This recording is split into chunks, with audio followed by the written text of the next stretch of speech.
Si yo quiero administrar muy bien los riesgos y empezar a darle una valoración a esa interpretación del riesgo, pues indudablemente tengo que cuantificarlo bajo ejercicios de simulación de escenarios de pérdida. Eso es importantísimo. ¿La gestión de riesgos te parece algo complicado de entender? No te preocupes. En este podcast nos adentramos en el mundo de los riesgos con reconocidos invitados, para que conozcas de manera simple la gestión de riesgos mientras vas haciendo otras cosas. Pirani, hacemos simple la gestión de riesgos. Hola, sean todos bienvenidos y bienvenidas a nuestro podcast Escuela de Gestión de Riesgos de Pirani. El espacio creado especialmente para aprender sobre gestión de riesgos de una manera simple mientras vas haciendo otras cosas. Recuerda que si te gusta el contenido que hacemos, nos ayudarías muchísimo dándonos seguir y 5 estrellas en Spotify o Apple Podcast. Y si estás por YouTube, no te olvides de dejarnos un like y suscribirte a nuestro canal. En el episodio de hoy tenemos a un invitado nuevo en el podcast, pero conocido en Pirani. Está con nosotros Reinaldo Sandoval, ingeniero civil, especialista en gerencia de sistemas de gestión y máster en continuidad de negocios. Cuenta con más de 20 años de experiencia en la formulación de sistemas integrados de gestión de calidad, valoración integral de los riesgos, riesgos con intereses asegurables, planes de gestión de riesgos de desastres en continuidad de negocios en el sector de servicios públicos domiciliarios, energía y gas, financiero, de infraestructura vial, entre otros. Y con esta presentación le damos la bienvenida a Reinaldo. Qué gusto tenerte en este espacio. ¿Cómo estás? ¿Qué tal todo por Colombia? Hola Nicole, buenas tardes, y a la familia Pirani, muchísimas gracias por la invitación a participar en este espacio que es súper enriquecedor para compartir un poquitico de experiencias en temas específicos de gestión de riesgos. Muy amable, muchas gracias por la invitación nuevamente, Nicole. Reinaldo, yo sé que este episodio va a rayar entre nuestra audiencia porque vamos a tocar un tema que nos han pedido mucho también y es cómo llegar a la alta gerencia. Así que este es el episodio que ustedes tienen que estar mandándoles a su CEO o miembros de la alta gerencia que sí o sí deben de escuchar. Y bueno, con esta breve introducción nos vamos a adentrar en el mundo de cómo se puede traducir cuantitativamente la gestión de riesgos en nuestras organizaciones. Así que sin más preámbulos, comencemos. Reinaldo, me encantaría conocer cómo se puede interpretar la valoración cuantitativa de los riesgos. Bueno, muy bien, Nicole. Pues mira, la valoración cuantitativa de los riesgos parte precisamente de poder hacer un primer análisis cualitativo del riesgo para identificar esos factores que necesitamos o que son propensos a una cuantificación, ¿cierto? No todo lo que se cualifica va a ser cuantificable, pero genera muchísimo valor, sobre todo para los miembros de una alta dirección. Eh, la toma de decisiones y los métodos internacionales de gestión de riesgos están muy enmarcados a precisamente poder darles herramientas para que la alta dirección tome decisiones estratégicas, decisiones basadas en riesgos. Ustedes han escuchado ese término de la gestión basada en el riesgo. Cualitativamente, pues es un poco complicado tomar decisiones si una alta dirección ve mucha cualidad y poca cantidad o poca interpretación cuantitativa del riesgo, pues va a ser difícil para ellos generar una inversión, generar un análisis de costo-beneficio sobre esa cuantificación del riesgo. Y ahí es donde uno debe empezar a reforzar. El tema cultural para mí es indispensable para empezar a hablar un poquitico también, Nicole, sobre el tema de cultura de gestión de riesgos. Cultura a todo nivel de la organización, porque a veces esto se nos vuelve en un cumplimiento normativo y dejamos a un líder de riesgos que sea el que pedalea todo el sistema con los procesos, con la alta dirección, generando pues una herramienta más de cumplimiento normativo que de gestión. Ese chip, eso tenemos que cambiar, ¿cierto? Esa mala percepción del riesgo tenemos que cambiarla un poco. De esta manera vamos involucrando a todos los actores de la gestión del riesgo, ¿de acuerdo? Empezamos por eso, por el tema de involucramiento, de cultura y de poder establecer esos parámetros, esos aspectos del riesgo que queremos cuantificar para poder darle una interpretación mucho más estratégica. Reinaldo, pero entonces, ¿cómo o cuál sería la mejor manera para utilizar esta valoración como una herramienta de gestión en la alta dirección de las empresas que estabas comentando? De acuerdo, muy bien. Bueno, lo primero es que tenemos que establecer, las empresas tienen que establecer políticas de gestión y de administración del riesgo. A veces la palabra administración me gusta más que la gestión, porque gestionar es hacerlo bien, ¿cierto? La administración ya es darle una interpretación y, como su nombre lo dice, administrar los riesgos. Si yo quiero administrar muy bien los riesgos y empezar a darle una valoración a esa interpretación del riesgo, pues indudablemente tengo que cuantificarlo bajo ejercicios de simulación de escenarios de pérdida. Eso es importantísimo. Si yo a una alta dirección le llevo colorcitos, bueno, los que sabemos que es un mapa de calor y los que no lo sepan, pues vamos a imaginarnos un poquito el mapa de calor de unos riesgos. Siempre hay un color rojo, un color naranja, un color amarillo y un colorcito verde en esos mapas de calor. Siendo el rojo el de mayor criticidad, porque son riesgos que tienen muy alta probabilidad de ocurrencia y una severidad o un impacto alto. Quiere decir que esos riesgos están a punto de ocurrir y que tienen o podrían tener un impacto significativo sobre la organización. Si yo esos riesgos que están en ese cuadrante rojo, se los ayudo a escalar a una alta gerencia, a un CEO, a un presidente, a un gerente de una organización, tengo que interpretárselos de una manera diferente, no tan operativo, que no sea un riesgo tan operativo, sino que ya tengo que simularlo, simular esas pérdidas y decirle a ellos, tocar la puerta. Mire, este riesgo nos puede hasta cerrar el negocio, ¿cierto? Si se llega a materializar, y yo necesito de la ayuda de ustedes. Entonces, cuando yo digo que establecer políticas de riesgo, estoy hablando primero que dentro de mis manuales de gestión de riesgo, pues tengo que establecer que esos riesgos se tienen que escalar a la alta dirección, sí o sí, cuando estén en ese cuadrante rojo. ¿Para qué? Para que ellos tomen decisiones. Pero adicionalmente ellos me van a decir, yo necesito tomar decisiones, pero ayúdenme a mostrar el riesgo de una manera diferente. Entonces no me lo muestren en un color, sino muéstremelo en una simulación de la pérdida.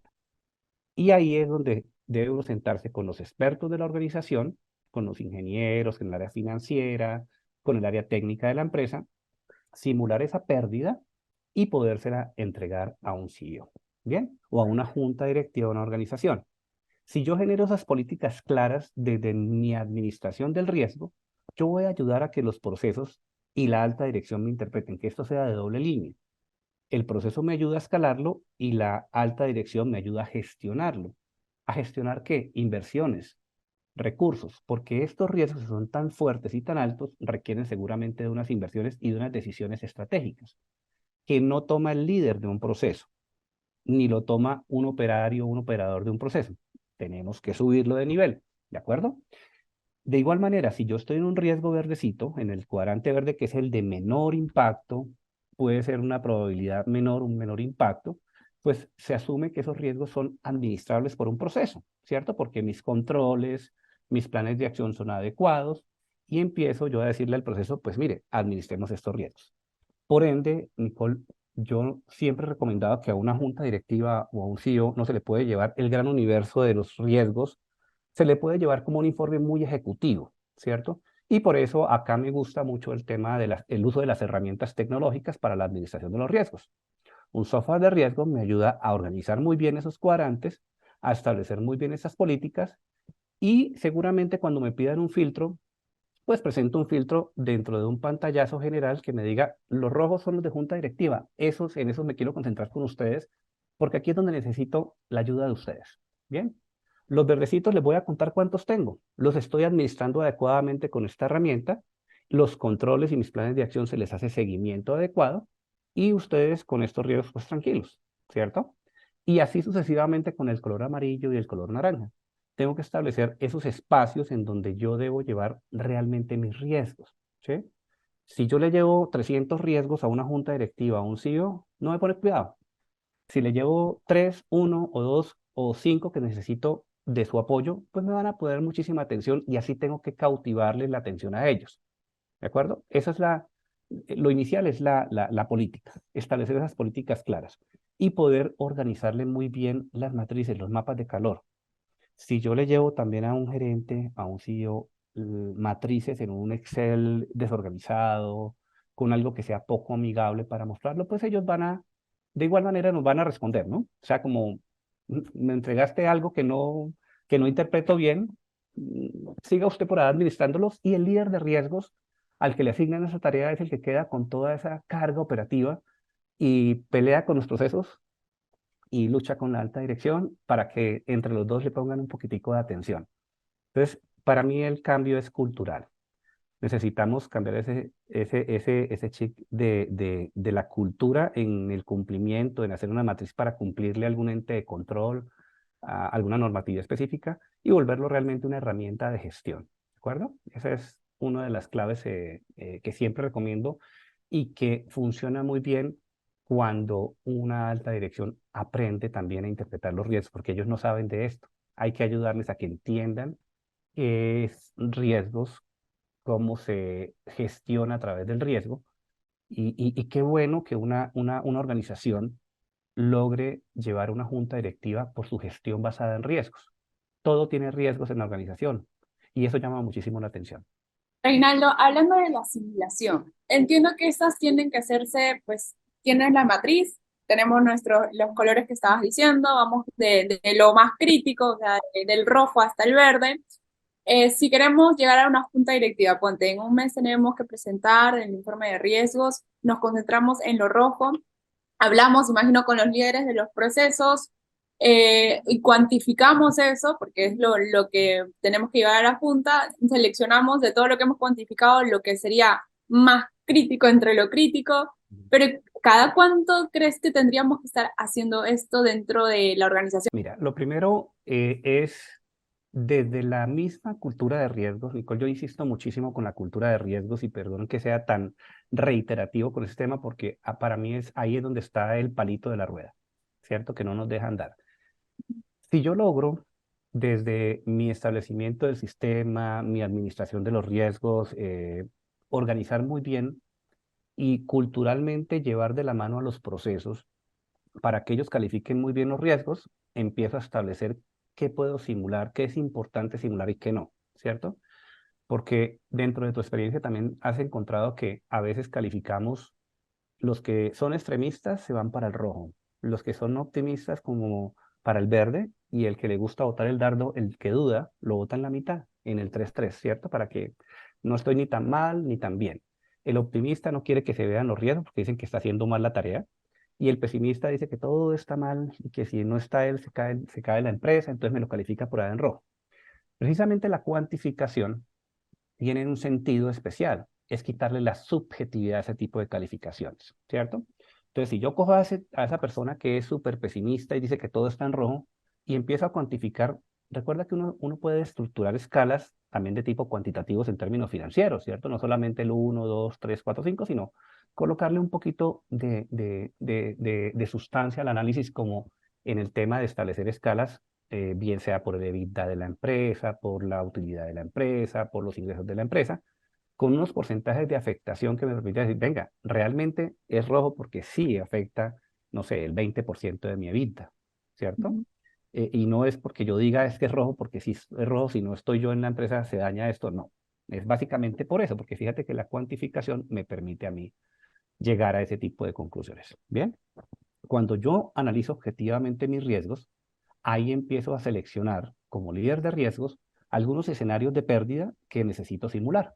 Porque yo digo, venga, esto es importante que la junta directiva, que el CEO conozcan que esto no es rojo porque alguien quiso decir que es rojo. Entonces yo selecciono y con las áreas que conocen del riesgo, específicamente las áreas misionales pueden ser, se hacen unas reuniones de simulación de escenarios de pérdida. ¿Qué recomiendo para tu pregunta específicamente? Que sea una vez al año. Una vez al año que se haga un ejercicio muy bueno, pero que ese ejercicio se actualiza. Se actualiza bien sea por la necesidad específica de una alta dirección, porque yo le puedo presentar a la alta dirección un ejercicio de un riesgo cuantificado. Y ellos me pueden decir, venga, monitoreémoslo cada 3 meses para saber cómo he evolucionado. Una cosa es cómo simularlo, que es una vez al año, hacer un gran ejercicio de simulación de riesgos, presentarlos a la alta dirección y ellos, como tienen que tomar decisiones de ese riesgo que yo estoy cuantificando con el equipo, van a tomar decisiones seguramente y van a querer monitorar el riesgo en esos comités, en esas juntas que se hacen una vez al mes, perdóname, y se va monitoreando el riesgo. Fíjate que empezamos a meternos con otro proceso que es el monitoreo del riesgo. ¿Ves? Ujú.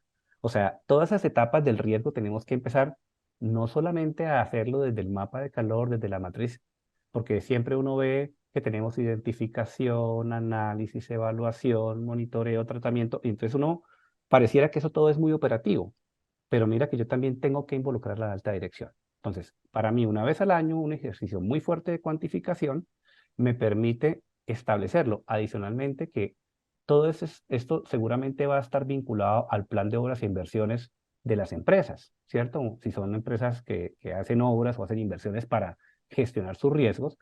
Y si hay una revisión de la planeación estratégica, pues cada año esas altas gerencias que planean a 4, a 5, a 10 años, podrían ajustar su planeación diciendo, venga, mire, no visualizamos esto que está tan importante y nos está hablando desde el mapa de riesgos, no lo tenemos en cuenta en nuestra planeación estratégica. Y te voy a contar algo, he hecho ejercicios partiendo de la planeación estratégica, identificando riesgos estratégicos, porque fíjate, cuando uno habla de riesgos estratégicos, no es darle una tipología, sino que debe uno partir desde los objetivos estratégicos, desde la misma planeación corporativa, e identificar riesgos de por qué sí puedo lograr ese objetivo o por qué no puedo lograrlo, riesgos y oportunidades, ¿cierto? Hablamos de riesgos y oportunidades. Esas matrices estratégicas, cuando se ejecutan de esa manera, permiten reformular la planeación estratégica, porque yo lo he hecho, tomo las planeaciones estratégicas que a veces son muy soñadoras, las aterrizo a una matriz de riesgos y me doy cuenta que no tienen en cuenta muchos riesgos que deberían haberlos tenido, porque uno cuando hace una planeación estratégica debería partir de la matriz de riesgo estratégico para planear. Y entonces a veces llegan personas soñadoras y dicen, vamos a crecer el 50% este año. ¿Y cómo vamos a crecer el 50%? Porque no hemos tenido en cuenta el contexto externo, el contexto interno, la variación, la fluctuación del dólar, la situación, el tema macroeconómico. O sea, a veces como que planeamos y luego ejecutamos. La matriz de riesgos me sirve mucho para eso. Entonces, fíjate cómo llegamos a involucrar a todas a estas aristas de riesgos y le quitamos un poquitico esa carga operativa a un líder de riesgos bajo su sistema de gestión. Ese tema del simulacro, entonces, si lo hacemos una vez al año, tendríamos que hacerlo con todos los riesgos que aparecen en la matriz, no solamente enfocados en los más críticos. No, no necesariamente porque hay riesgos que no necesariamente se van a dejar o que no valen la pena tampoco desgastarse uno en simular pérdidas, ¿cierto? O sea, hay riesgos que son muy operativos. Vamos a hablar un poquito ahora sí de los cuadrantes. Si tú tienes en esos cuadrantes o en esos colorcitos del mapa de calor en el verde, se supone que si lo califiqué bien, debo tener mis riesgos controlados, ¿cierto? Porque en las políticas aparece que es un riesgo controlado por el proceso, que lo controla bajo el establecimiento precisamente de unos controles y unos planes de acción que ejecutan dentro del proceso, ¿cierto? Entonces, si esos riesgos están controlados y son muy operativos, pues no tiene sentido desgastarse en cuantificar todo ese tipo de riesgos. Pero si yo me voy ya al colorcito amarillo, al naranja, al rojo, de donde el impacto, fíjate por la importancia de la interpretación de la escala de impacto. Esa axisa, el eje de la X, que es mi impacto, si yo le establezco escalas cuantitativas, pues yo puedo empezar a decir, venga, ¿cuáles son importantes para cuantificar? ¿Cierto? Entonces empiezo a hacer como una depuración y no todos mis riesgos los voy a cuantificar. Entonces puedo tener una matriz de riesgos de 150 riesgos y yo tomo los 10 riesgos más importantes, ¿cierto? Y a esos riesgos, esos 10 son los que le hago el ejercicio anual del que hablábamos, en donde me siento con las áreas técnicas de la empresa, la financiera y todos los que conocen del negocio a poder mirar mis impactos, porque acuérdate que los impactos yo los coloco en las consecuencias como algo cualitativo, ¿cierto? Posible sanción, pérdida, afectación de la imagen, que parecieran como repetidos, repetidos, repetidos, pero yo tengo que empezar a interpretarlos. Daño material, lucro cesante. O sea, cuando se materializa el riesgo, esas consecuencias tienen que estar ahí listadas. ¿Sí? Y esos son los riesgos que yo empiezo a sacar. Primero, hay que enfocarse en lo grande. ¿Sí? En esos riesgos se pueden tener un impacto muy grande para uno poderlos cuantificar. Los de impactos pequeños, y aquí de pronto vamos a entrar un poquito, y seguramente tú tienes ya dentro de tu mente algo como lo del apetito y la tolerancia al riesgo. Ese concepto es bien importante. El apetito es completamente importante porque ahí es donde yo, como empresa, el apetito en su definición es lo que yo estoy dispuesto a asumir. ¿cierto? Si lo asumo, es porque lo puedo, vamos a hablar en términos financieros, es porque mi caja puede asumir ese impacto, ¿cierto? Entonces, si yo hablo de una materialización de un riesgo en un proceso y me dicen que voy a hablar de cifras, obviamente de manera de ejemplo, si mi EBITDA en una empresa son 10 millones de dólares o 50 millones de dólares y ese riesgo que se materializa me cuesta 5.000 dólares, pues, ¿qué te va a decir un CEO de eso? Pues lo paga la caja, lo controla el proceso y cuando ocurra, pues lo vamos a pagar. Es importante también ese tema, ¿no? Es que lo podamos eh, involucrar dentro de ese concepto de apetito y tolerancia, que si quieres más adelante hablamos sobre esos dos conceptos. Reinaldo, hablemos de qué registros se deben de llevar las empresas para determinar los riesgos materializados y de qué manera se pueden asociar con el concepto de apetito y tolerancia al riesgo que estaba justo mencionando ahora. Sí, Nicole, mira, algo que las personas que hemos trabajado con temas de riesgos seguramente me van a entender muy bien de lo que yo estoy hablando o lo que les voy a hablar ahorita. Y los que no han trabajado en riesgos, eh, el registro histórico de eventos materializados es de lo más complicado que hay en estas empresas, en las empresas, en todos los sectores, para poder llevar una trazabilidad. Eh, Aquí vuelvo a la recomendación de la administración del riesgo. O sea, hay herramientas tecnológicas que me permiten empezar a llevar una trazabilidad. Primero, la herramienta. Segundo, la cultura de las personas en los procesos, porque lo que me reportan a mí en la empresa dentro de un software de administración de riesgos es como lo grande. O sea, el día en que hay un evento, no sé, una inundación, una caída de rayo, un sismo, cuando esos eventos son grandotes, ahí sí me dicen, se materializó y hay que cobrárselo al seguro.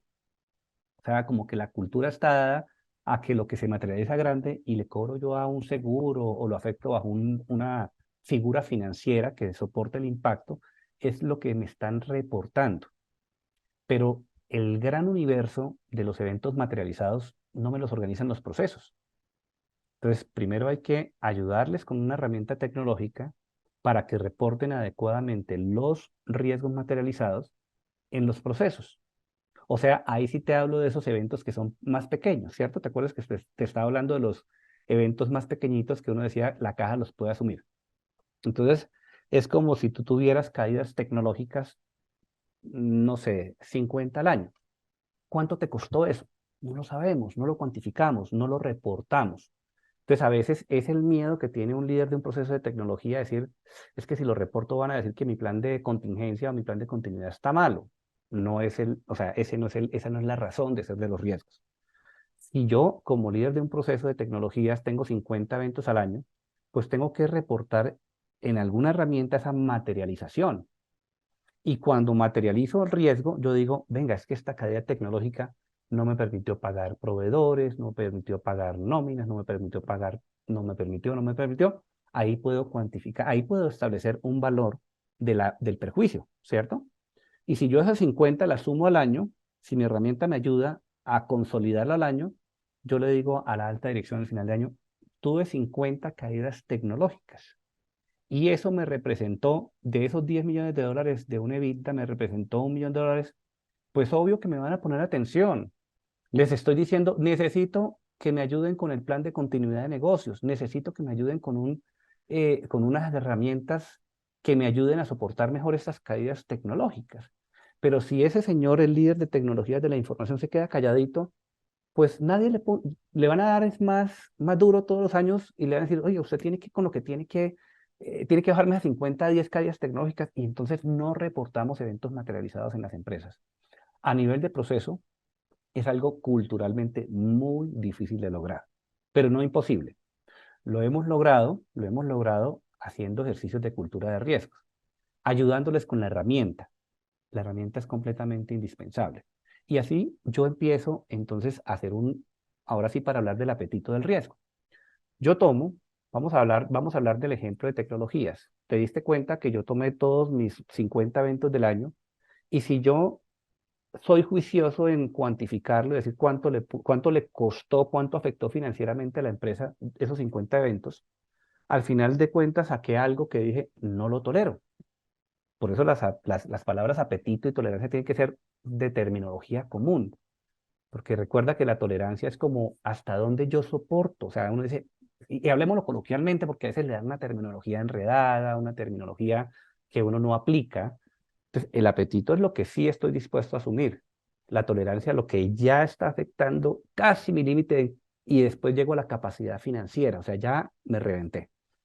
Entonces, antes de reventarse, antes de que uno se reviente y llegue por a la capacidad financiera, yo digo, esos 50 eventos me costaron $10,000. Están dentro de mi caja, es parte de mi apetito. Lo asumo, lo asumo. Y seguiremos trabajando en mejoras, seguramente en controles, fortalecimiento de controles y planes de acción. Pero si eso ya se acerca a mi tolerancia, entonces fíjate que si tú de esos 50 eventos, en el mes uno llevas 5, en el mes 2, 10, y vas llevándole, les vas haciendo ese seguimiento con la herramienta, ya puedes generar alarmas. Fíjate tan chévere la herramienta tecnológica que me va a servir en organizar primero mi materialización de riesgos, en generar alarmas, porque si ya me estoy acercando a la tolerancia, tengo que informarle a alguien que que esto en algún momento va a ser tan grande que me explota. Exactamente, eso que hiciste con la manita como el me explota. Y seguramente si lo dejo y lo dejo y lo dejo y ocurre un evento catastrófico como un sismo y me afecta a mis sistemas de información y me quedo sin los software que respaldan nóminas, pago de proveedores, pues se me genera una bola de nieve que me va a crecer muchísimo al punto que me lleva a una quiebra, a un tema de capacidad financiera.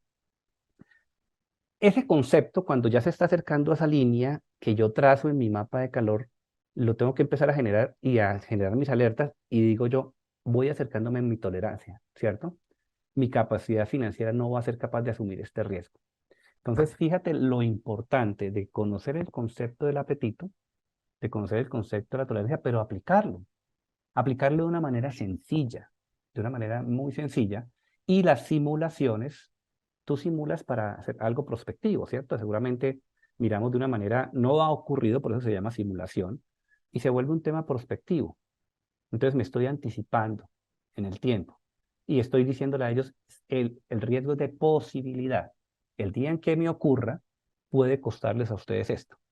Si yo le digo a ellos que dentro de ese EBITDA de $10 millones, el riesgo materializado puede costarme 5, pues estamos hablando del 50% de mi EBITDA. O sea, me puede cerrar la empresa. Si le estoy hablando del 1%, pues ellos quedan tranquilos. Entonces, ahí es donde empezamos a decir, esto está dentro de mi apetito, esto excede mi apetito y se acerca a la tolerancia, esto excede la tolerancia y se acerca a mi capacidad financiera. Pero tú, cualitativamente, nunca le vas a poder decir a una alta dirección, nunca le vas a poder interpretar el concepto de apetito, tolerancia y capacidad si no le simulas una pérdida. Bueno, si te está pareciendo interesante esta entrevista, no te puedes perder la segunda parte donde seguiremos hablando con Reinaldo Sandoval sobre la cuantificación de los riesgos.